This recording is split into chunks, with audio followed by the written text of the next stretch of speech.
Il est 1 heure de la nuit où, même entouré par le bruit de la ville, ou même allongé à côté de quelqu'un qui vous aime, vous réalisez soudainement que vous êtes irrémédiablement seul.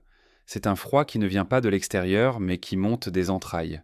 Nous passons notre vie à essayer de construire des ponts vers les autres, désespérément, mais nous oublions trop souvent cette vérité brutale. Nous sommes des îles, séparées par des océans de malentendus et de silences infranchissables.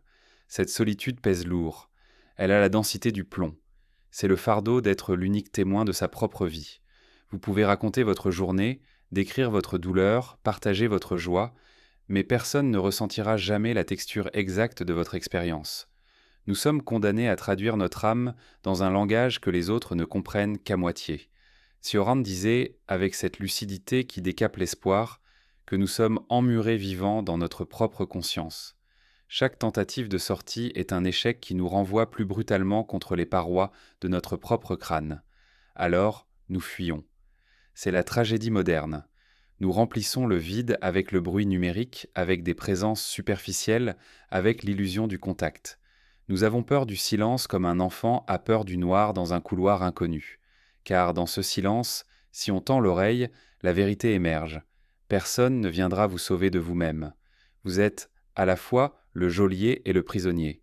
Cette fuite perpétuelle nous épuise, elle nous rend étrangers à notre propre maison intérieure.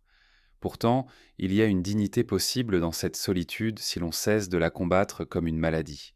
Le stoïcisme, ce n'est pas l'insensibilité, c'est le courage de regarder le vide en face, sans sourciller, sans mendier une consolation. Marc Aurèle, empereur du monde et pourtant l'homme le plus seul de son empire, nous invitait à rentrer dans notre citadelle intérieure. Il avait compris que la seule retraite sûre n'est pas dans une cabane au fond des bois, mais en soi-même. Si vous apprenez à habiter votre propre silence, vous découvrirez qu'il n'est pas vide, mais plein. Plein de la seule réalité qui vous appartienne vraiment. Ne cherchez plus désespérément une main à tenir pour traverser la nuit.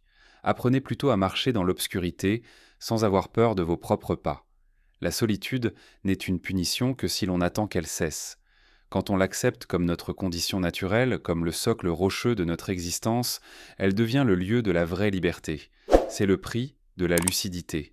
Et ce prix, une fois payé, offre la seule paix durable, celle de n'avoir besoin de personne pour justifier le fait d'exister.